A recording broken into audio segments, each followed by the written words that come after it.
Hello and welcome to our Sunday evening edition of Arirang News. I'm Daniel Choy. Let's start with our first story. President Park Geun-hye is set to embark on a 10-day diplomatic tour at the end of the week. She will attend a series of multilateral summits, starting with the G20 summit in Antalya, Turkey on Saturday.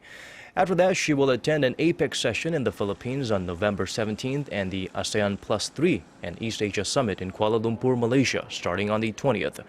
According to the presidential office of Cheong Wa Dae, the president's participation in these gatherings will help Korea expand its diplomatic scope. In local politics, the floor leaders of Korea's two main rival parties have broken off talks aimed at a reconciliation following last week's boycott by the main opposition party. The meeting between ruling's Henry floor leader Won Yu-cheol and his opposition party counterpart Lee Jong-geul broke up less than 3 hours after it started. A major point of contention was about when a full parliamentary session would be held. They did, however, agree to continue a parliamentary committee session on the 2016 budget on Monday. The Century Party had previously called the committee session on Friday in the midst of the opposition's boycott held to protest the government's decision to retake control of history textbook publishing for secondary schools. There is growing speculation that Korea's Home Affairs Minister may be planning to run in next April's general election. Chung Jong-sub offered to resign today, a move that appears to support the speculation about his political ambitions. The former law professor said he offered to resign so as not to be a burden on state affairs. Rather, when asked whether he was seeking a parliamentary seat, he said he would decide after gathering public opinion. Under Korea's election law, civil servants seeking to run for public office must resign from their post at least 90 days before an election. In addition to the speculation about Chung, observers believe President Park Geun-hye will carry out another partial cabinet reshuffle to free ministers from their posts so they can launch their own campaigns. North Korea is preparing for a state funeral this week after one of its iconic military marshals died on Saturday. Most of the regime's top officials are part of the committee preparing for the event, with the exception of one powerful figure close to leader Kim Jong-un, which has led to speculations about the figure's whereabouts. Kim Ji-yeon tells us more. 94-year-old Lee Il-sung, an iconic North Korean politician and military official, died of lung cancer on Saturday. He was part of an anti-Japanese guerrilla movement in the first half of the 20th century.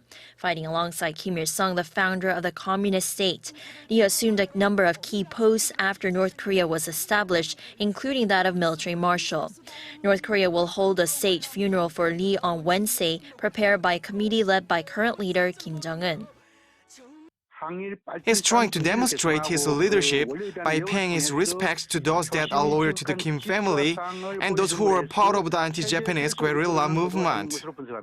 Kim's close aides are part of the 171-person committee, including Hwang Byung-seo, the director of the General Political Department of the Korean People's Army. But what's striking is the absence of Choi Ryong-hae, the secretary of the ruling Workers' Party. Local media outlets in Seoul are speculating about Choi's whereabouts, including the possibility he's being reprimanded for work-related negligence.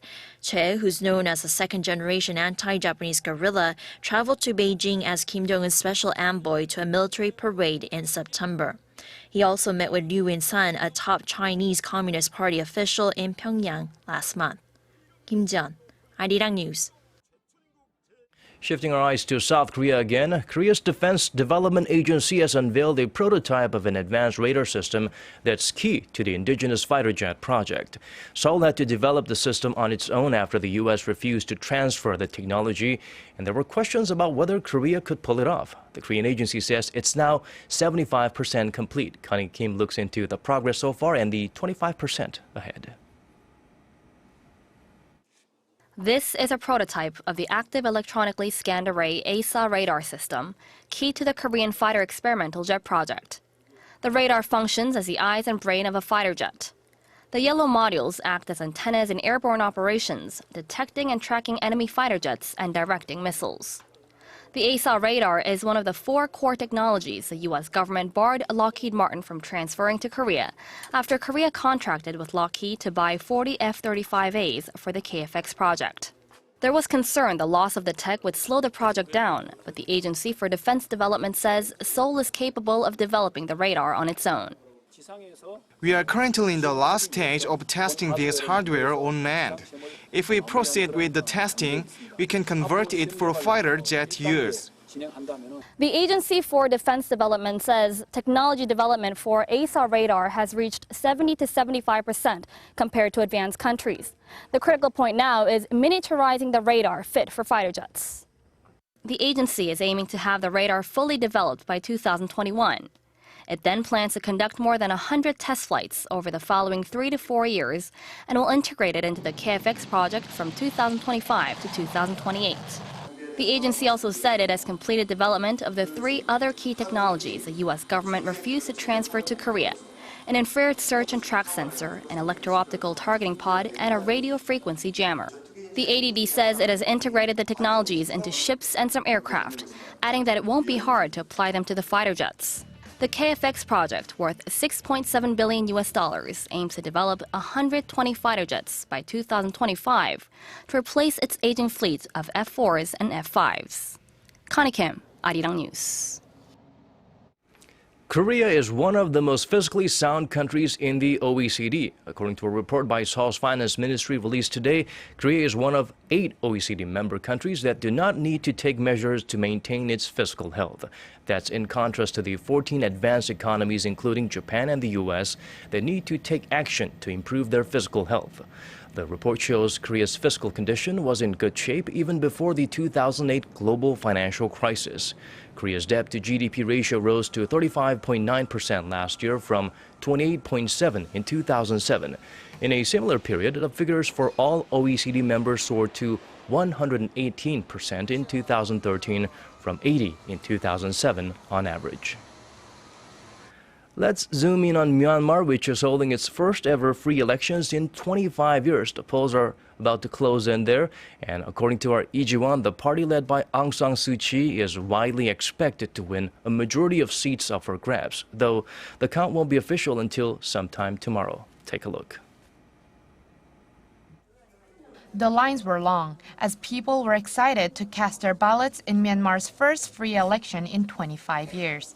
More than 6,000 candidates from 91 political parties are running for 5-year terms in the country's 664-seat parliament. But 25% of the seats have already been reserved for unselected military representatives, so only 498 seats are up for grabs here. The main rivals are the National League for Democracy Party, the party of opposition leader Aung San Suu Kyi, and the ruling Union Solidarity Development Party, the majority of whom are former members of the military junta. The election is significant for the Southeast Asian nation as it takes a big step closer to democracy. Myanmar, also known as Burma, has been under the grip of the military junta for 5 decades, though it handpicked a nominally civilian government in 2010. The party of the former Nobel Peace Prize laureate is largely expected to win the majority of the seats in this election, but she cannot be elected president because of a constitutional amendment that bars anyone who is married to a foreign national or has children who are foreign nationals from becoming president. Both her sons and late husband are British. Suu Kyi has said she would be above the president if her NLD party prevails in this election. The preliminary results will be announced early this week, but the official count will happen sometime in the middle of this month. 이지원, Arirang News. In other news, U.S. Defense Secretary Ashton Carter says the United States will continue to conduct freedom of navigation operations in the South China Sea, but gave no timeline for the next one. The U.S. Defense Chief said China and other nations must stop their land reclamation projects and displays of military prowess in disputed waters in the South China Sea and should instead resolve things diplomatically. He reiterated that the U.S. presence in the region ensured peace for decades and explained that many countries work with the U.S. to be a part of a regional architecture that keeps the peace, and said he wants China to be a part of the security system in Asia instead of standing apart from it. Tensions between Washington and Beijing have risen in recent weeks after the U.S. sent a guided missile destroyer close to artificial islands built by China in the disputed area. And now for a quick look at the weather. Today is what we call Ipdong here in Korea. It's the first day of winter in accordance with the 24 solar terms. It's also a day that is particularly important to Koreans as tradition goes because the weather conditions on this day serve as a prediction of how harsh the coming winter will be. Rain will greet you on Monday morning in all parts of Korea, so don't forget your umbrella or raincoat, but the rain will stop later in the evening. Temperatures will hover at 10 degrees Celsius or slightly higher in most parts of the country earlier in the day, and then will rise to 13 in Seoul, with Busan being the warmest at 19. And now let's check out the weather conditions outside of Korea, around the world.